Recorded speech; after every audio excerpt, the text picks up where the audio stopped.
Hello students, स्वागत है आप सबों का। तो आज के वीडियो में देखेंगे केमिस्ट्री क्लास 11th का प्रीवियस ईयर का क्वेश्चन। ठीक है कि हम लोग देखेंगे कि 11th बोर्ड में पिछले साल एमसीक्यू टाइप का जो क्वेश्चन पूछा गया था, ऑब्जेक्टिव टाइप का, वो किस तरह का पैटर्न था। ठीक है, तो इस वीडियो को आप लोग शुरू से लेकर अंत तक देखिएगा। इसमें हर एक क्वेश्चन को हम लोग डील भी करेंगे अच्छे तरीके से और देखेंगे कि उस पर और भी अलग तरीके से क्वेश्चन किस तरह से अराइज हो सकता है। ठीक है, तो इस वीडियो को आप लोग देखने पर इस बार किस तरह का क्वेश्चन है ये पैटर्न भी पता चलेगा और एक तरह से फुल रिवीजन भी हो जाएगा। ठीक है, तो हम लोग वीडियो की शुरुआत करते हैं। सबसे पहला क्वेश्चन देखते हैं हम लोग। सबसे पहला क्वेश्चन देखिए, सबसे पहला क्वेश्चन जो है वो आपके सामने है। सबसे पहला क्वेश्चन देखिए क्या है। सबसे पहला क्वेश्चन है the molar mass of CH4। CH4 क्या नाम, किसका नाम हो गया? मीथेन का। हर एक चीज़ देखते हुए जाएंगे हम लोग कि यहाँ पूछ सकता है कि CH4 का नाम क्या है। CH4 का नाम क्या है? मीथेन। ठीक है, तो इसका क्या पूछा? Molar mass. तो कार्बन का हम लोग को पता है कितना होता है, 12, और हाइड्रोजन का 1 इंटू 4 करेंगे तो 4, तो 12 और 4 कितना हो गया? 16। ठीक है, 16 यू क्या होता है? यूनिट होता है मोलर मास का, जिसका मतलब होता है यूनिफाइड मास। तो ये भी देखेंगे, कभी को पूछ देता है यू मीन्स क्या होता है? यूनिफाइड मास। तो यहाँ जो क्वेश्चन है 1, उसका आंसर क्या हो गया? 1, 16 यू। ठीक है, बढ़ते हैं अगले क्वेश्चन की तरफ। क्वेश्चन नंबर 2 देखिए। क्वेश्चन नंबर 2 क्या है? क्वेश्चन नंबर 2 है, क्वेश्चन नंबर 2 है the ratio of number of moles of solute to the total number of moles in solution is called. ठीक है, तो number of mole of solute by total number of mole of all the component present in solution, इसी को क्या बोलते हैं? Mole fraction, जिसको काय से डिनोट करते हैं। तो ये जो क्वेश्चन पूछा है उसका आंसर हो जाएगा क्या? 3, मोल फ्रैक्शन। ठीक है, अब यहीं पूछ देता मोलारिटी। मोलारिटी क्या होता है? Number of mole of solute by volume of solution in litre. देखिए यहाँ मोलालिटी है, तो मोलालिटी क्या हो जाएगा? Number of mole of solute by mass of solvent in KG. Normality क्या होता है? नॉर्मलिटी होता है number of gram equivalent of solute by volume of solution in litre. तो हम लोग एक एक ऑप्शन में भी देख रहे हैं किस तरह से क्वेश्चन पूछ सकता है। ठीक है, तो यहाँ तक क्लियर हो गया होगा। बढ़ते हैं अगले क्वेश्चन की तरफ। क्वेश्चन नंबर 3 देखिए। क्वेश्चन नंबर 3 में क्या है? क्वेश्चन नंबर 3 में है the amount of CO2 that could be produced when 1 mole of carbon is burned in air. ठीक है, बोल रहा है कि कितना CO2 प्रोड्यूस होगा जब 1 मोल कार्बन एयर में बर्न होगा। तो देखिए, जब भी इस तरह का क्वेश्चन पूछेगा सबसे पहले रिएक्शन लिखना है। कार्बन किस में बर्न हो रहा है? ऑक्सीजन में। तो यहाँ क्या बना देगा? CO2। अब क्या बोल रहा है? 1 मोल कार्बन बोल रहा है। तो देखिए, जब भी यहाँ देखिए ये रिएक्शन जो है क्या बैलेंस है, इधर 1 कार्बन इधर 1 कार्बन, ऑक्सीजन दो, ये बैलेंस है। जब इस तरह से क्वेश्चन पूछेगा सबसे पहले रिएक्शन को क्या करना? बैलेंस करना है। तो यहाँ बैलेंस है। अब देखिए 1 मोल कार्बन, तो जो कोएफिशिएंट है उसको मोल पढ़ना है। देखिए 1 मोल से सीधा यहाँ पूछ दिया, एकदम इजी क्वेश्चन। 1 मोल कार्बन से कितना है, कितना CO2 बोल रहा है? तो यहाँ CO2 मोलर मास निकाल लिए। कार्बन का कितना हो गया? 12, और एक ऑक्सीजन का 16, 16 दूना 32, तो 32 से 12 कितना हो गया? 44। तो 1 मोल जब कार्बन चलाएंगे कितना ग्राम CO2 प्रोड्यूस होगा? 44 ग्राम। तो किस ऑप्शन में? ऑप्शन नंबर 3 में। अब यहीं 2 मोल पूछ देता तो ये 2 मोल, तो CO2 भी 2 गुना हो जाता, 44 गुना 2 हो जाता, 88 ग्राम हो जाता। ठीक है, अब यहीं क्वेश्चन पूछ सकता था कितना ऑक्सीजन जो है हम लोग को रिक्वायर होगा 1 मोल कार्बन जलाने के लिए। तो देखिए बैलेंस इक्वेशन से पता चल रहा है 1 मोल कार्बन जलाएंगे तो 1 मोल ऑक्सीजन पता, मतलब हम लोग को यहाँ पर रिक्वायरमेंट हो रहा है। तो ऑक्सीजन का मोलर मास कितना हो गया? 32। ठीक है, तो यहाँ क्वेश्चन ऐसे ही पूछ सकता था 1 मोल कार्बन को जलाने के लिए कितना अमाउंट ऑफ ऑक्सीजन जरूरत है? 32 ग्राम। तो हर तरीके से हम लोग देख लिए। ठीक है, बढ़ते हैं अगले क्वेश्चन की तरफ। क्वेश्चन नंबर 4 देखिए। क्वेश्चन नंबर 4 में क्या है? क्वेश्चन नंबर 4 में है, क्वेश्चन नंबर 4 में देखिए क्या है? The SI unit of temperature. ठीक है, SI यूनिट टेम्परेचर क्या होता है? केल्विन। ठीक, ये तो जनरल है, फ़ारेनहाइट, सेल्सियस, सेंटीग्रेड। ठीक है, तो ऐसा यूनिट ध्यान रखना है, केल्विन होता है टेम्परेचर का। बढ़ते हैं अगले क्वेश्चन की तरफ। क्वेश्चन नंबर 5 देखिए। क्वेश्चन नंबर 5 में क्या है? क्वेश्चन नंबर 5 में न्यूमेरिकल पूछ दिया आपका एम्पिरिकल और मॉलिक्यूलर फार्मूला से। तो 60 gram of an organic compound on analysis is found to have carbon 24 gram, hydrogen 4 gram और oxygen 32 gram. The empirical formula of the compound, empirical formula पूछा है। तो देखिए जहाँ भी इम्पिरिकल फार्मूला पूछेगा सबसे पहले क्या करना है? सबसे पहले जितना भी एलिमेंट दिया है उसको लिख लेना है। देखिए कार्बन दिया है, हाइड्रोजन दिया है और क्या दिया है? ऑक्सीजन। कार्बन कितना है? 24 ग्राम है, हाइड्रोजन कितना है 4 ग्राम है, ऑक्सीजन कितना है 32 ग्राम है। तो सबको लिखने के बाद यहाँ परसेंटेज में देता है लेकिन डायरेक्ट ग्राम दे दिया तो हमको और आसानी कर दिया है। तो इसको एटॉमिक मास से फिर डिवाइड कर देंगे। कार्बन का एटॉमिक मास कितना 12, हाइड्रोजन का कितना 1, ऑक्सीजन का कितना 16। अब देखिए डिवाइड कर दिए तो यहाँ पर इसको काट देंगे तो ये आ गया 2, ये आ गया 4, ये आ गया 2।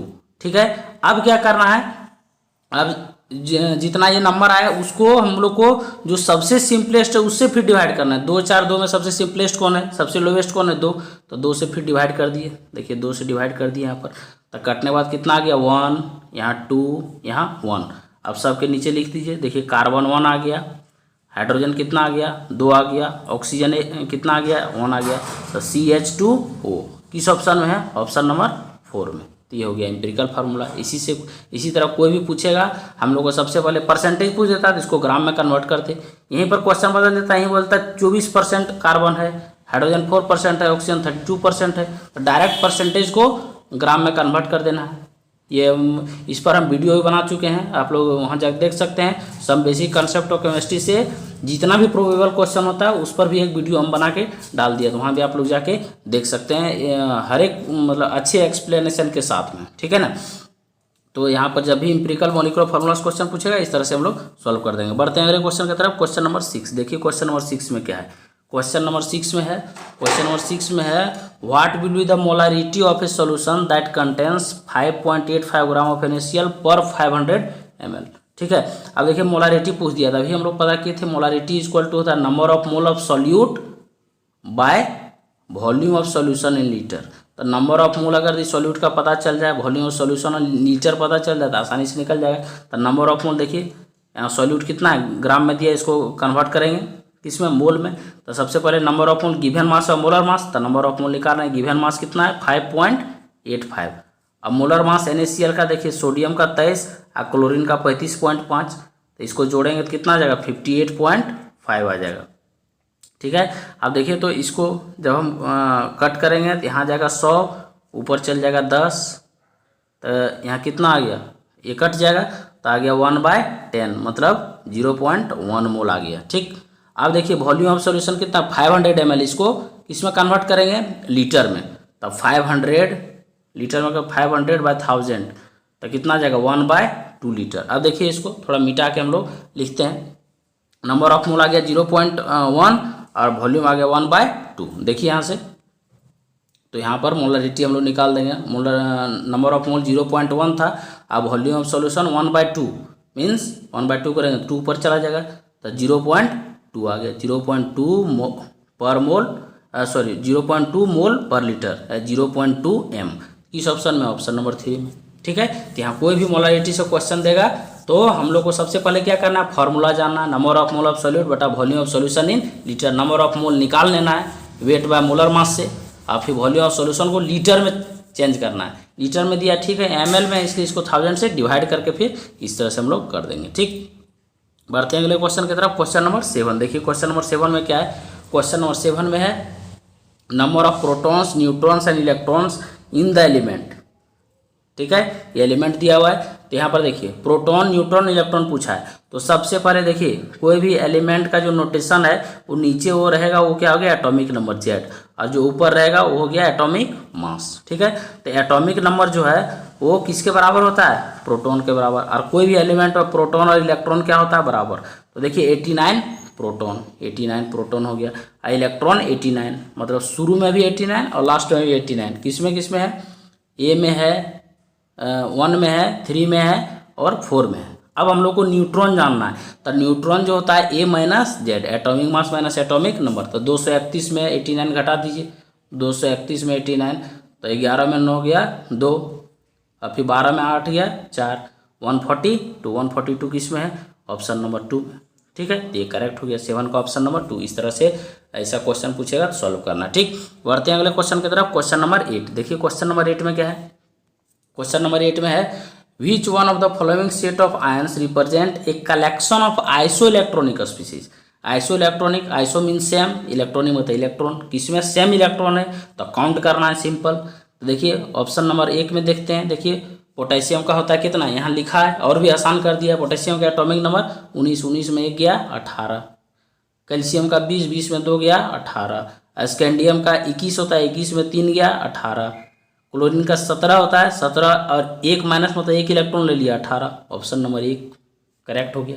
8 का ऑप्शन नंबर 1, ज़्यादा देखने का जरूरत ही नहीं, यहाँ पर सब बराबर हो गया क्योंकि मोर देन 1 करेक्ट नहीं है, रहता तो आगे चेक करते। ठीक है, तो 8 का ऑप्शन नंबर 1 करेक्ट हो गया। ठीक, बढ़ते हैं अगले क्वेश्चन की तरफ। क्वेश्चन नंबर 9, देखिए क्वेश्चन नंबर 9 क्या है।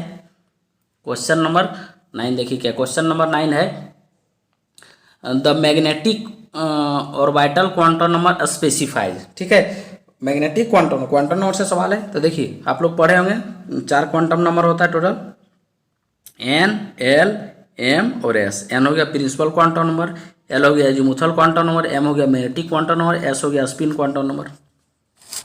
तो जो प्रिंसिपल क्वांटम नंबर होता है वो साइज ऑफ ऑर्बिटल बताता है, azimuthal quantum number shape of orbital, और एम जो मैग्नेटिक क्वांटम होता है 3 डायमेंशनल ओरिएंटेशन ऑफ ऑर्बिटल। ठीक है, ऑर्बिटल के बारे में ये बताता है। ठीक है, नंबर ऑफ ऑर्बिटल कितना होगा। तो यहाँ जो क्वेश्चन पूछा 9 का, उसका ऑप्शन नंबर 3 क्या हो जाएगा, करेक्ट हो जाएगा। ठीक, स्पिन हो गया ओरिएंटेशन ऑफ इलेक्ट्रॉन बताता है ऑर्बिटल में। ठीक है, कि ये क्लॉकवाइज है कि एंटी क्लॉकवाइज। ठीक है ना, तो 9 का ऑप्शन नंबर 3 यहाँ करेक्ट हो गया। बढ़ते हैं अगले क्वेश्चन की तरफ। क्वेश्चन नंबर 10 देखिए, क्वेश्चन नंबर 10 क्या है। क्वेश्चन नंबर 10 है the orbital with quantum number n = 3, l = 2। तो n = 3 तो शुरू में 3 रहेगा, l = 2 तो यहाँ ध्यान रखना है। देखिए यहाँ से बढ़ना है 0, l = 0, l = 1, l = 2, l = 3, ऐसे याद रखना है। ठीक है, तो 0 होता है s के लिए, 1 होता है p के लिए, 2 होता है d के लिए और 3 होता है f के लिए। तो यहाँ l = 2 दिया है तो 2 हो गया, तो 3d किस में है, ऑप्शन नंबर 3 में। ठीक, बहुत अच्छे तरीके से समझते हुए चलना है। तो 10 का ऑप्शन नंबर 3। अभी हम बोल देता, मान ले 3 n = 3 रहता है, l = 0 रहता है, 3s हो जाता है। ठीक है, n = 3 रहता है, l = 1 रहता है तो 3p हो जाता है। ठीक, तो इस तरह से यहाँ सॉल्व करना है, इस तरह से क्वेश्चन पूछेगा। तो बढ़ते हैं अगले क्वेश्चन की तरफ। क्वेश्चन नंबर 11 देखिए, क्वेश्चन नंबर 11 में क्या है। क्वेश्चन नंबर 11 में है question number which atom is indicated by the configuration. यहाँ कॉन्फ़िगरेशन दिया हुआ है तो सिंपल यहाँ पर ऐड कर देना। देखिए हीलियम का कितना है, 2 इलेक्ट्रॉन यहाँ भर चुका है और एक यहाँ है 3। तो 3 किसका एटॉमिक नंबर होता है, 3 किस में इलेक्ट्रॉन होता है, लिथियम में। हाइड्रोजन, हीलियम, लिथियम, हाइड्रोजन का 1, हीलियम का 2, लिथियम का 3। एकदम आसान क्वेश्चन है। ठीक है, ठीक, अब यह 2s2 रहता तो 2 और 2 4 बेरिलियम हो जाता। ठीक है, 2s2 2p1 रहता 5 हो जाता। ठीक है, 2p2 रहता 6 हो जाता। इस तरह से हम लोग बढ़ते जाएंगे आगे। तो 11 का ऑप्शन नंबर सेकंड क्या हो गया, करेक्ट हो गया। बढ़ते हैं अगले क्वेश्चन की तरफ। क्वेश्चन नंबर 12 देखिए, क्वेश्चन नंबर 12 क्या है। क्वेश्चन नंबर 12 है स्टेटमेंट दिया हुआ है no 2 electron in an atom can have same set of all 4 quantum numbers is related to. ठीक है, तो ये पॉलीज एक्सक्लूजन प्रिंसिपल का स्टेटमेंट है। ठीक है, तो ध्यान रखना है इसको। अब ऑबर रूल क्या बोलता है, ऑबर रूल बोलता है कि in an orbital electron fills according to their increasing energy level. Aufbau बोलता है कि ऑर्बिटल में इलेक्ट्रॉन उसके बढ़ते एनर्जी क्रम में फील होता है। हुन्स रूल क्या बोलता है, हुन्स रूल बोलता है कि ऑर्बिटल में पहले इलेक्ट्रॉन जो है सिंगल फील होगा देन डबल। ठीक है, electron fills in orbital first singly then it becomes double. तो ये हुन्स रूल हो गया। यहाँ जो स्टेटमेंट दिया है कि एक ही ऑर्बिटल में 2 इलेक्ट्रॉन का चारों क्वांटम नंबर सेम नहीं हो सकता, ये पॉलीज बोला था। तो इसी को बोलता है पॉलीज एक्सक्लूजन प्रिंसिपल। तो 12 का ऑप्शन नंबर 3 क्या हो गया, करेक्ट हो गया। बढ़ते हैं अगले क्वेश्चन की तरफ। क्वेश्चन नंबर 13 देखिए, क्वेश्चन नंबर 13 क्या है। क्वेश्चन नंबर 13 है which group of element is commonly known as halogen. ठीक है, तो हेलोजन याद रखना पड़ेगा, इसको बोलते हैं ग्रुप 17 को। ठीक है, हेलोजन का है नाम पड़ा, इसी को बोलते हैं साल्ट फॉर्मिंग फैमिली। जितना भी साल्ट हम लोग को फॉर्म होता है NaCl KCl सब हेलोजन फॉर्म करता है, इसीलिए इसको हेलोजन जो है साल्ट फॉर्मिंग फैमिली बोला जाता है ग्रुप 17 को। ठीक, तो इसको ध्यान रखना है। ग्रुप 16 कौन सा हो गया, ऑक्सीजन फैमिली हो गया। ग्रुप 13 कौन हो गया, बोरॉन फैमिली हो गया। ग्रुप 15 कौन हो गया, नाइट्रोजन फैमिली हो गया।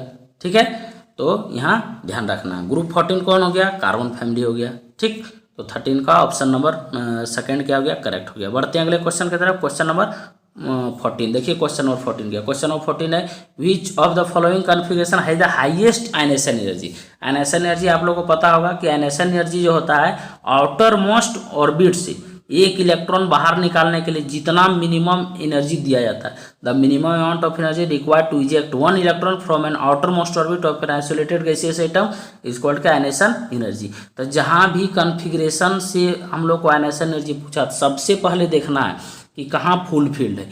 एस में मैक्सिमम कितना इलेक्ट्रॉन हो सकता है 2, पी में कितना 6, डी में कितना 10, एफ में कितना 14। तो देख लेना है एस में 2, देखिए फर्स्ट में भी है, थर्ड में भी है, सेकेंड में भी है, फोर्थ में भी। अब पी में देखना है, पी में आयनेशन एनर्जी, पी में देखिए टोटल कितना रह सकता है 6, तो 6 किस में 3 में। तो यहाँ फुल फील्ड है, कहने का मतलब कि यहाँ ज़्यादा एनर्जी देना पड़ेगा, स्टेबल ज़्यादा है, ज़्यादा एनर्जी देना पड़ेगा आउटर मोस्ट ऑर्बिट से इलेक्ट्रॉन निकालने के लिए, इसलिए आयनेशन एनर्जी ज़्यादा है। यहाँ अरेंज करने बोलता है सबसे ज़्यादा 3, उसके बाद देखिए सबसे ज़्यादा फुल फील्ड स्टेबल होगा, उसके बाद हाफ फील्ड। तो सेकेंड का अगर यहाँ कुछ और रहा था, मान लिया NS2 NP5 रहता तो ऑप्शन नंबर 2 करेक्ट हो जाता।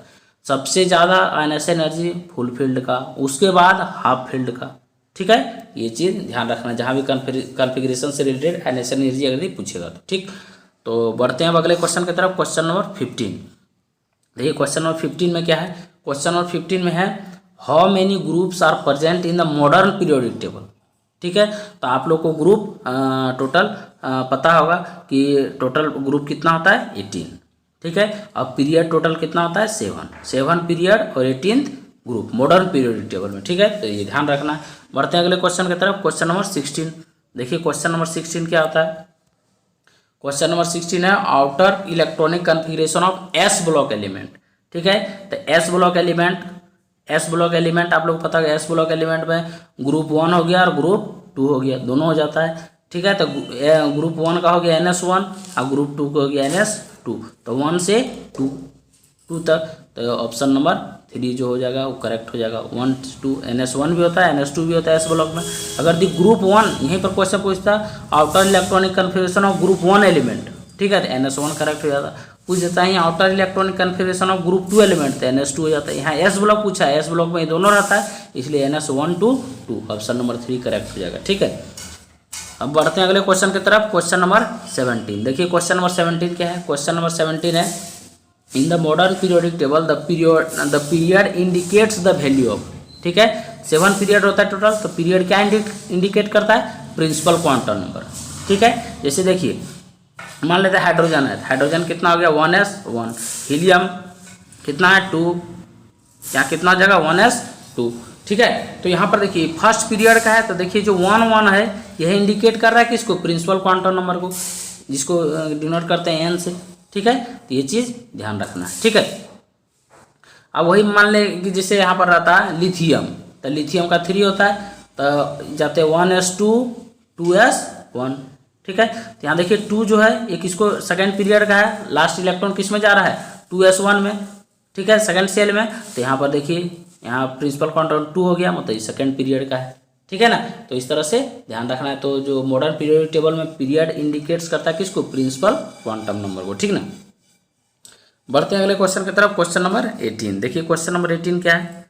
क्वेश्चन नंबर 18 है, क्वेश्चन नंबर 18 है transition metals are present in. Transition metal किसको बोलते हैं, डी ब्लॉक एलिमेंट को। ठीक है, ध्यान रखना है, डी ब्लॉक में सब मेटल होता है, जितना भी एलिमेंट होता है टोटल मेटल होता है, ये भी ध्यान रखना है।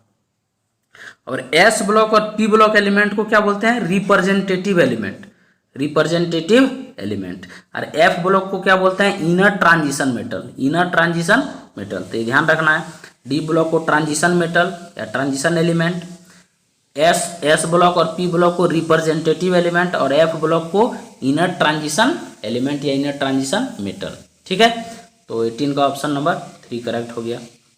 यहाँ सब ऑप्शन में देख लिए कि किस तरह से क्वेश्चन पूछ सकता है। बढ़ते हैं अगले क्वेश्चन की तरफ। क्वेश्चन नंबर 19, देखिए क्वेश्चन नंबर 19 क्या बोल रहा है। क्वेश्चन नंबर 19 बोल रहा है equal volume of all gases under same condition of pressure and temperature contain equal number of molecules. ठीक है, एक इसका स्टेटमेंट है एवोगाड्रोज लॉ का। देखिए इसको हम लोग शॉर्ट करके इस तरह से लिख सकते हैं, V is directly proportional to N, equal molecules of all gases at under the same condition of pressure temperature contains equal number of molecules। ठीक है, तो V is directly proportional to N, इस तरह से हम लोग ध्यान रख सकते हैं। बॉयल्स लॉ क्या होता है, P is inversely proportional to V at constant temperature, pressure is inversely proportional to volume। Charles law क्या होता है, volume is directly proportional to temperature. ठीक है, तो ये स्टेटमेंट सब ध्यान रखना है। ठीक है, इस तरह से भी यहाँ पूछ सकता है बॉयल्स लॉ में P V is equal to constant, यहाँ हो गया V by T is equal to constant Charles law में।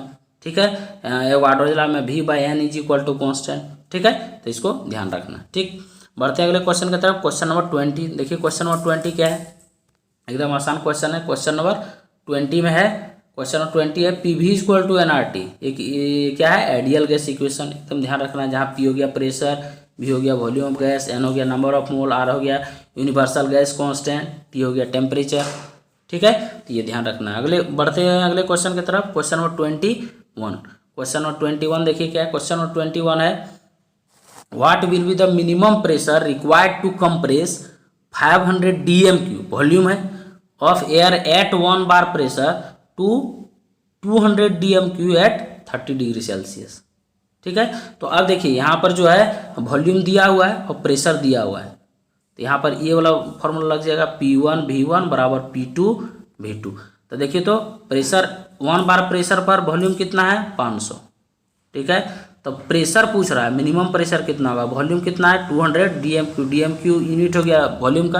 तो यहाँ पर P2 निकालेंगे तो इधर चल जाएगा 200, तो 500 बाई 200 आ जाएगा, कितना कट जाएगा, तो यहाँ जाएगा 2.5 किस ऑप्शन में, ऑप्शन नंबर 2 में। अब वैसे भी यहाँ पर देख सकते हैं हम लोग P is inversely proportional to V होता है बॉयल्स लॉ में। तो देखिए, तो वॉल्यूम यहाँ पर क्या हो रहा है 500 से घट रहा है। जब वॉल्यूम घटेगा तो प्रेशर क्या होगा, बढ़ेगा। पहले 1 बार था तो 1 से ज़्यादा ही होगा। ठीक है, 1 से ज़्यादा होगा, खूब ज़्यादा नहीं होगा। तो यहाँ पर हम लोग निकालेंगे तो यहाँ वैसे ही पता चल जाएगा, या तो 1 सही होगा या 2। यहाँ निकाले तो हम लोग पता चल गया कि ऑप्शन नंबर 2 करेक्ट होगा। ठीक है, बढ़ते हैं अगले क्वेश्चन की तरफ। क्वेश्चन नंबर 22 देखिए, क्वेश्चन नंबर 22 क्या है। क्वेश्चन नंबर 22 अभी बताए V by T is equal to constant. अभी हम लोग बताए थे V is directly proportional to T, क्या होता है चार्ल्स लॉ। तो यहाँ प्रोपोर्शनलिटी कांस्टेंट लेंगे तो V is equal to K T, तो यहाँ V by T is equal to constant. ठीक है, इसको ऐसे भी बोल सकते हैं V1 by T1 is equal to V2 by T2। तो ये सब क्या हो गया, चार्ल्स लॉ का स्टेटमेंट हो गया। ठीक है, तो ये ध्यान रखना है, तो ये चार्ल्स लॉ हो गया। ठीक, यही बॉयल्स लॉ पूछता है, तो बॉयल्स लॉ को थोड़ा देख लेते हैं। बॉयल्स लॉ जो है P is inversely proportional to V, मतलब PV is equal to constant, मतलब P1 V1 is equal to P2 V2। ये तीनों स्टेटमेंट हो गया किसका, बॉयल्स लॉ का, ध्यान रखना है। ठीक है, बढ़ते हैं अगले क्वेश्चन की तरफ। क्वेश्चन नंबर 23, क्वेश्चन नंबर 23 देखिए क्या है, अभी जो बताया उसी पर है। क्वेश्चन नंबर 23 देख लेते हैं थोड़ा। क्वेश्चन नंबर 23 देखिए क्या है। क्वेश्चन नंबर 23 है the relationship between the 3 variables P V T by combining Boyle's law Charles law. ठीक है, अब देखिए यहाँ बॉयल्स लॉ जब हम लोग किए P inverse directly proportional to 1 by V हो गया, P inversely proportional to V हो गया। ठीक है, तो इसको ऐसे भी लिख सकते हैं V is directly proportional to 1 by P, और चार्ल्स लॉ में क्या आता है V is directly proportional to T। तो हम लोग जब इसको मिलाएंगे तब V इज इक्वल टू क्या आ जाएगा, T बाई P। ठीक है, अब देखिए तो V is equal to proportionality constant आया K T P by P। ठीक है, तो यहाँ पर हो सकता है हम लोग लिख सकते हैं पी वी बाय, यहाँ पी वी करेंगे और by T is equal to constant, मतलब P1 V1 बराबर T1 is equal to P2 V2 by T2। तो ऑप्शन नंबर 2 करेक्ट हो जाएगा। ठीक है, तो इसका ऑप्शन नंबर 2। बढ़ते हैं अगले क्वेश्चन की तरफ। क्वेश्चन नंबर 24 देखिए, क्वेश्चन नंबर 24 क्या है। क्वेश्चन नंबर 24 है total number of electrons present in 1.4 gram of dinitrogen gas. ठीक है, तो हम लोग को इलेक्ट्रॉन पूछा है, तो जब भी इस तरह का क्वेश्चन पूछेगा सबसे पहले हम लोग को नंबर ऑफ मोल निकालना है। तो number of mole given mass by molar mass, तो डाइनाइट्रोजन मतलब N2 का कितना हो जाएगा 14 दूना 28, ये नंबर ऑफ मोल हो गया। इसको Na से गुना कर देंगे 6.022 इंटू 10 टू द पावर 23, तो नंबर ऑफ मॉलिक्यूल्स हो गया। और एक मॉलिक्यूल्स नाइट्रोजन में कितना हो जाएगा इलेक्ट्रॉन, एक नाइट्रोजन में 7, तो 7 दूना 14 हो गया टोटल। इसी को कैलकुलेट कर दीजिए, देखिए यहाँ पर 0 हटा दिए। ठीक है, तो देखिए 14 दूना 28 कट गया, 2 सत्ते 14। ठीक, और ऊपर यहाँ घटेगा तो यहाँ जाएगा 22, तो 7 छक 42। देखिए गुना कीजिएगा जब यहाँ पर 7 6 से 42, यहाँ पता चल जा रहा है यही आ जाएगा 4.215 इंटू 10 पावर 23, 24 का ऑप्शन नंबर 2 करेक्ट हो जाएगा। तो इस तरह से हम लोग को ध्यान रखना है। अगर यहाँ मॉलिक्यूल्स पूछ देता तो डायरेक्ट 1.4/28 इंटू एन कर देते, ठीक है, यहाँ से मॉलिक्यूल्स पूछेगा। यहीं एटम पूछ देता तो 1.4 डिवाइडेड बाई 28 इंटू 6.1023 इंटू एक मॉलिक्यूल्स में नाइट्रोजन का दो मॉलिक्यूल्स दो एटम तो इंटू 2 कर देते, यहाँ एटम निकल जाता। किसी भी तरीके से क्वेश्चन पूछता हम लोग यहाँ पर सॉल्व कर देते, ठीक है। अब देखिए 25 नंबर क्वेश्चन। 25 नंबर क्वेश्चन देखिए क्या है। 25 नंबर क्वेश्चन है which element will shows diagonal relationship with lithium, ठीक है। तो डायगोनल रिलेशनशिप मतलब जो आपका पीरियोडिक टेबल है उसमें डायगोनली जो होता है वो आपका एटम क्या होता है प्रॉपर्टीज उसको मैच करता है। जैसे देखिए हम लोग ये सेकेंड पीरियड और थर्ड पीरियड में शो करता है। जैसे देखिए यहाँ पर लिखेंगे हाइड्रोजन हीलियम के बाद लिथियम, बेरिलियम, बोरॉन, कार्बन इस तरह से बढ़ते हैं, ठीक है। तो लिथियम के बाद क्या आ गया सोडियम, ठीक है।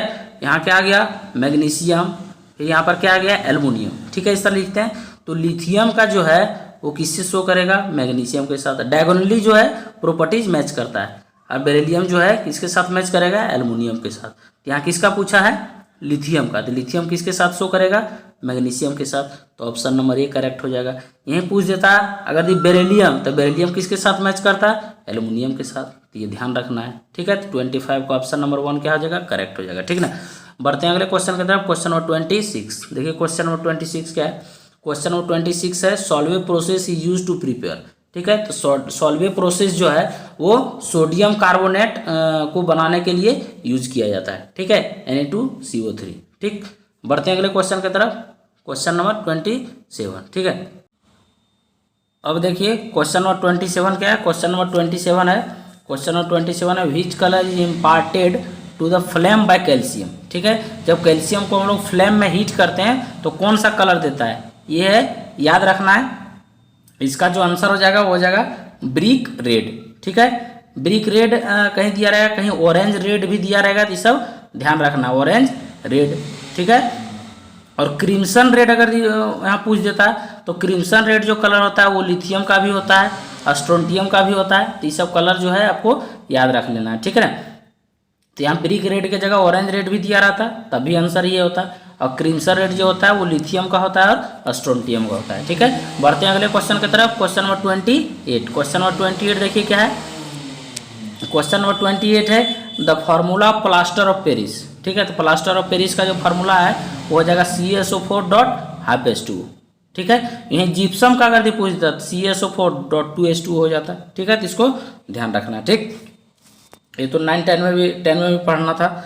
बढ़ते हैं अगले क्वेश्चन की तरफ। क्वेश्चन नंबर 29 देखिए। क्वेश्चन नंबर 29 क्या है। क्वेश्चन नंबर 29 है the oxidation state of K in KO2, ठीक है। जब भी KO2 का ऑक्सीडेशन नंबर निकालेंगे मतलब ऑक्सीडेशन स्टेट K का, तो K क्या है फर्स्ट ग्रुप एलिमेंट है। अब फर्स्ट ग्रुप एलिमेंट का जो होता है वो फिक्स होता है कितना +1। तो इसको ध्यान रखना फर्स्ट ग्रुप एलिमेंट मतलब lithium, sodium, potassium, rubidium, caesium, francium तो रेडियो एक्टिव हो जाता है। उसी तरह beryllium, magnesium, calcium, strontium, barium, radium मतलब फर्स्ट ग्रुप और सेकेंड ग्रुप, ठीक है। इसका ऑक्सीडेशन नंबर क्या होता है फिक्स होता है। फर्स्ट ग्रुप का +1 और सेकेंड ग्रुप का +2। आंख बंद करके एकदम लिख देना है, ठीक है। तो पोटेशियम का पूछा है तो पोटेशियम का +1 हो जाएगा। ऑप्शन नंबर 3 देखिए। ऑप्शन नंबर जो 29 का ऑप्शन नंबर 3 +1 सही हो जाता। अब यहीं पूछ देता ऑक्सीजन का तो निकालना पड़ता। जैसे देखिए ऑक्सीजन का पूछ देता तो ऑक्सीजन पोटेशियम का फिक्स मान लेते हैं +1 और जिसका निकालना है उसका x, तो x इंटू 2x और टोटल पर चार्ज कितना 0, तो 2x इक्वल टू कितना आ जाता -1 हो जाएगा यहाँ पर -1 x इक्वल टू -1/2। यहाँ ऑक्सीजन का अगर भी पूछ देता तो कितना हो जाता -1/2। तो इसको ध्यान रखना है जब भी निकालने देगा। तो +1 हो जाएगा फर्स्ट ग्रुप का और +2 हो जाएगा सेकेंड ग्रुप का। एल्युमिनियम का भी फिक्स होता है +3, फ्लोरीन का भी फिक्स होता है -1, ठीक है। तो सब ध्यान रखना। बढ़ते हैं अगले क्वेश्चन की तरफ। क्वेश्चन नंबर 30 देखिए। क्वेश्चन नंबर 30 क्या है। क्वेश्चन नंबर 30 है CH3OCH3 एंड CH3CH2OH ये कौन सा आइसोमर है। देखिए दोनों का मॉलिक्यूलर फार्मूला सेम है लेकिन देखिए फंक्शनल ग्रुप में अंतर है। यहाँ OH फंक्शनल ग्रुप है, अल्कोहल फंक्शनल ग्रुप, और वो है ROR ईथर। तो ये हो गया फंक्शनल ग्रुप में डिफरेंस है, फंक्शनल ग्रुप आइसोमर हो जाएगा। तो ऑप्शन नंबर 3 आपका जो करेक्ट आंसर हो जाएगा। ठीक है, बढ़ते हैं अगले क्वेश्चन की तरफ। Question number 31। क्वेश्चन नंबर 31 देखिए क्या है। क्वेश्चन नंबर 31 क्या है, यहाँ पर पूछ दिया यूपीएक नेम। ठीक है, तो जहाँ भी यूपीएक नेम से रिलेटेड क्वेश्चन पूछेगा सबसे पहले हम लोग क्या करना है, लंबा चेन लेना है। तो देखिए यहाँ लंबा चेन हम लोग इस तरह से सेलेक्ट कर लेंगे। ये हो गया आपका लंबा चेन 1 2 3 4 5 6 कार्बन का लंबा चेन मेरा हो गया। अब नंबरिंग उधर से करना है जिधर से देखिए यहाँ डबल बॉन्ड एक ही जो दिख रहा है, तो डबल बॉन्ड को कम नंबर मिले तो नंबरिंग इधर से करेंगे 1 2 3 4 5 6। अब देखिए तो 3 पर क्या है, इथाइल है आपका 2 कार्बन का। तो 3 इथाइल किस ऑप्शन में, देखिए एक ही ऑप्शन में, ऑप्शन नंबर 1 में है 2 हेक्सिन या हेक्स 2 इन। तो ऑप्शन नंबर 1 क्या हो गया, करेक्ट हो गया। तो जहाँ भी नोमेनक्लेचर पूछेगा सबसे पहले लंबा चेन सेलेक्ट करना है, उसके बाद नंबरिंग करना है जिधर से फंक्शनल ग्रुप है उधर से कम नंबर देते हुए। तो यहाँ फंक्शनल ग्रुप अल्किन हो गया, मेरा डबल बॉन्ड हो गया, इसलिए इधर से नंबरिंग की है। ठीक है, बढ़ते हैं अगले क्वेश्चन की तरफ। क्वेश्चन नंबर 32 देखिए। क्वेश्चन नंबर 32 क्या है, क्वेश्चन नंबर 32 देखिए। क्वेश्चन नंबर 32 है heterolytic cleavage of CX bond में result in the formation of. ठीक है, तो हेट्रोलाइटिक क्लीवेज बोल रहा है, ये अल्काइल हैलाइड है, कार्बन के साथ हेलोजन है।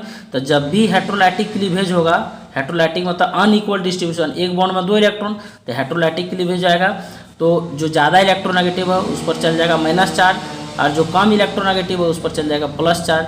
तो ये क्या बना दिया, कार्बोकैटायन। कार्बन पे जब पॉजिटिव चार्ज तो क्या बना देगा, कार्बोकैटायन। ठीक है, ध्यान रखना है। अब होमोलिटिक क्लीवेज रहता है, तो होमोलिटिक क्लीवेज होता है तो जब भी होमो आइटम रहेगा, सेम आइटम रहेगा, तो इसमें अगर जो होमोलिटिक क्लीवेज रहेगा तो एक बॉन्ड में 2 इलेक्ट्रॉन, तो एक इलेक्ट्रॉन इस पर एक इलेक्ट्रॉन इस पर, तो यहाँ फ्री रेडिकल बना देगा, तो ध्यान रखना है। ठीक है, तो जब भी होमोलिटिक क्लीवेज होगा तो फ्री रेडिकल बना देगा, और हेट्रोलिटिक क्लीवेज होगा तो कार्बोकैटायन, तो इसमें ध्यान रखना है। ठीक है, बढ़ते हैं अगले क्वेश्चन की तरफ। क्वेश्चन नंबर 33 देखिए। क्वेश्चन नंबर 33 क्या है, क्वेश्चन नंबर 33 है which of the following is not an electrophile. ठीक है, तो इलेक्ट्रोफाइल किसको बोलते हैं, इलेक्ट्रो मीन्स इलेक्ट्रॉन, और file means loving, electron loving. Electron loving मतलब इलेक्ट्रॉन अपने तरफ एक्सेप्ट करेगा। तो कौन एक्सेप्ट करेगा, जिस पर पॉजिटिव चार्ज हो। तो जिस पर पॉजिटिव चार्ज वो इलेक्ट्रोफाइल, जिस पर नेगेटिव चार्ज या इलेक्ट्रॉन वो न्यूक्लियोफाइल। तो यहाँ बोल रहा है नॉट एन इलेक्ट्रोफाइल, तो देख लें किस पर पॉजिटिव चार्ज नहीं है, या जिसके पास वैकेंट डी ऑर्बिटल होता है वो भी इलेक्ट्रोफाइल है। तो वैकेंट डी ऑर्बिटल ना ही होगा और ना ही पॉजिटिव चार्ज होगा। तो देखिए इस पर पॉजिटिव चार्ज है, ये इलेक्ट्रोफाइल, ये भी इलेक्ट्रोफाइल, इसके पास वैकेंट डी ऑर्बिटल, ये भी इलेक्ट्रोफाइल। तो हम लोग को इलेक्ट्रोफाइल पूछ नहीं रहा है, पूछ रहा है न्यूक्लियोफाइल, मतलब इलेक्ट्रोफाइल नहीं पूछ रहा है, एक बच्चा न्यूक्लियोफाइल। तो न्यूक्लियोफाइल किसको बोलते हैं, जिस पर नेगेटिव चार्ज हो या इलेक्ट्रॉन हो। तो ऑप्शन नंबर 2 क्या हो जाएगा, करेक्ट हो जाएगा 33 का। बढ़ते हैं अगले क्वेश्चन की तरफ। Question number 34। क्वेश्चन नंबर 34 देखिए क्या है। क्वेश्चन नंबर 34 है the following reaction is an example of. ये जो रिएक्शन दिया हुआ है CH3CH2I plus KOH aqueous CH3CH2OH KI, ये किस तरह का आपका रिएक्शन है। देखिए यहाँ पर जब भी इसको ब्रेक करेंगे, ये plus CH3CH2 plus I minus K plus OH minus, तो यहाँ देखिए तो OH माइनस क्या है, इस पर नेगेटिव चार्ज, न्यूक्लियोफाइल हो गया। और न्यूक्लियोफाइल ये लिविंग ग्रुप को हेलोजन को बाहर निकाल रहा है, तो न्यूक्लियोफिलिक सब्स्टिट्यूशन रिएक्शन हो गया। तो ऑप्शन नंबर 2 क्या हो गया, करेक्ट हो गया। ठीक है, तो इस तरह से ध्यान रखना है। बढ़ते हैं अगले क्वेश्चन की तरफ। क्वेश्चन नंबर 35 देखिए। क्वेश्चन नंबर 35 क्या है, क्वेश्चन नंबर 35 है the correct order of carbocation stability. तो इसमें ध्यान रखना है, कार्बोकैटायन के स्टेबिलिटी में सबसे ज़्यादा 3 डिग्री कार्बोकैटायन स्टेबल होता है, उसके बाद 2 डिग्री, फिर 1 डिग्री, फिर मिथाइल। 3 डिग्री भी ज़्यादा होता है अगर दी रिजोनेंस स्टेबलाइज हो, जैसे बेंजाइल हो गया, एलाइल हो गया, लेकिन वहाँ ये सब पूछा नहीं है, तो हम लोग को सिंपल देखना है 3 डिग्री किसमें है। 3 डिग्री देखिए फर्स्ट ऑप्शन में है। ठीक है, इधर 2 डिग्री 1 डिग्री है, तो ये सबसे ज़्यादा जो स्टेबल 3 डिग्री, फिर 2 डिग्री, फिर 1 डिग्री, फिर मिथाइल। तो ऑप्शन नंबर 1 क्या हो गया, करेक्ट हो गया। ठीक, बढ़ते हैं अगले क्वेश्चन की तरफ। Question number 36। क्वेश्चन नंबर 36 देखिए क्या है। क्वेश्चन नंबर 36 है alkaline earth metal belongs to. ठीक है, तो यहाँ ध्यान रखना है कि ग्रुप 1 जो होता है lithium sodium potassium rubidium caesium, ये हो गया अल्कली मेटल। और group 2 beryllium magnesium calcium strontium barium rhodium, ये हो गया अल्कलाइन अर्थ मेटल। तो ग्रुप 2 को क्या बोलते हैं, अल्कलाइन अर्थ मेटल। 36 का ऑप्शन नंबर 1 क्या हो गया, करेक्ट हो गया। ये पूछता अल्कली अर्थ मेटल तो ग्रुप 1 हो जाता, तो इसको ध्यान रख लेना है। ठीक है, बढ़ते हैं अगले क्वेश्चन की तरफ। क्वेश्चन नंबर 37 देखिए। 37 क्या है, 37 है bond order of He2 molecules. ठीक है, तो He2 में टोटल इलेक्ट्रॉन कितना हो गया, हीलियम का ऑक्सीडेशन, हीलियम में टोटल इलेक्ट्रॉन 2, तो 2 दूना 4, ठीक है। तो जब भी हम लोग को बॉन्ड ऑर्डर पूछेगा तो यहाँ पर हम लोग क्या करेंगे, थोड़ा एमओ जो इलेक्ट्रॉनिक कन्फिग्रेशन है वो लिख लेंगे। सबसे पहले हो गया सिग्मा 1s, ठीक है, फिर सिग्मा स्टार 1s। तो देखिए 2 इलेक्ट्रॉन इसमें भरेगा, 2 इलेक्ट्रॉन इसमें, पता चल गया सीधा। इसी तरह भरेंगे, फिर सिग्मा 2s आता है, उतना हम लोग को जाना ही नहीं है, तो 4 ही इलेक्ट्रॉन, यहाँ 2, यहाँ 2, यहाँ भर गया। अब बॉन्ड ऑर्डर का फार्मूला होता है half bonding electron minus anti bonding electron. तो बॉन्डिंग एंटी बॉन्डिंग जो स्टार वाला बॉन्डिंग मतलब 2, तो यहाँ देखिए तो 2 - 2 यहाँ सीधे कट जा रहा है 0, ठीक है। तो ऑप्शन नंबर 2 क्या आ जाएगा, करेक्ट हो जाएगा। वैसे भी याद रखना है He2 एग्जिस्ट नहीं करता है। अब बॉन्ड ऑर्डर हम लोग को पता है, bond order actual bond present between 2 atom, ठीक है। तो हीलियम जो है मॉलिक्यूल्स नहीं बना सकता है, क्योंकि ये क्या है, ग्रुप 18 एलिमेंट है, ठीक है। और इसके आउटर मोस्ट में 2 इलेक्ट्रॉन रहता है, मतलब ऑलरेडी ये स्टेबल होता है, ठीक है, इसलिए मॉलिक्यूल्स के फॉर्म में एग्जिस्ट नहीं करता है, ठीक। तो 37 का option number 2 bond order 0 correct option हो जाएगा। बढ़ते हैं अगले क्वेश्चन की तरफ, क्वेश्चन नंबर 38। देखिए क्वेश्चन नंबर 38 क्या है, क्वेश्चन नंबर 38 है द फॉर्मूला ऑफ क्विकलैम्प, ठीक है। तो क्विकलैम्प का फार्मूला क्या आ जाएगा, CaO। यहीं पूछता सेलेक्ट लाइम, तो सेलेक्ट लाइम किसका फार्मूला आता है, कैल्शियम हाइड्रोक्साइड का। यहीं पूछ देता है लाइमस्टोन, तो कैल्शियम कार्बोनेट, ठीक है। तो ये सब फार्मूला आप लोगों को ध्यान रखना है, ठीक। बढ़ते हैं अगले क्वेश्चन की तरफ, क्वेश्चन नंबर 39। देखिए क्वेश्चन नंबर 39 क्या है, क्वेश्चन नंबर 39 है, ये जो दिया हुआ है स्ट्रक्चर आपका, तो किसका एग्जाम्पल है, साइक्लोहेक्सेन। 6 कार्बन है, 1 2 3 4 5 6, तो साइक्लोहेक्सेन हो गया, ऑप्शन नंबर 2 करेक्ट हो जाएगा, ठीक है। बढ़ते हैं अगले क्वेश्चन की तरफ, क्वेश्चन नंबर 40। क्वेश्चन नंबर 40 देखिए क्या है, क्वेश्चन नंबर 40 है the particulate pollutant smog is present in, ठीक है। तो स्मॉग जो होता है वो मिक्सचर होता है किसका, स्मॉग का प्लस फॉग का, ठीक है, दोनों का मिक्सचर। और जो ये स्मॉग होता है वो किस में प्रेजेंट होता है, ट्रोपोस्फेयर, ठीक है। एटमॉस्फेरिक लेयर जो है ट्रोपोस्फेयर में प्रेजेंट होता है, ये ध्यान रखना है, ठीक है। अब यहीं अगर क्वेश्चन पूछ देता कि ओजोन किस लेयर में पाया जाता है, ठीक है, तो ओजोन अगर पूछ देगा तो किस में प्रेजेंट होता है, स्ट्रेटोस्फेयर में, ठीक है। तो ये था total 40 question, previous year question जो MCQ टाइप पूछा गया था, ठीक है। तो इसको अच्छे से रिवाइज कीजिएगा, और इस तरह का क्वेश्चन हम बनाकर और भी यूट्यूब पर अपलोड करेंगे, तो आप लोग रिवाइज करते रहिए और इस वीडियो को अपने यार दोस्तों के साथ शेयर करते रहिए। मिलते हैं अगले नए वीडियो में, ठीक है, धन्यवाद।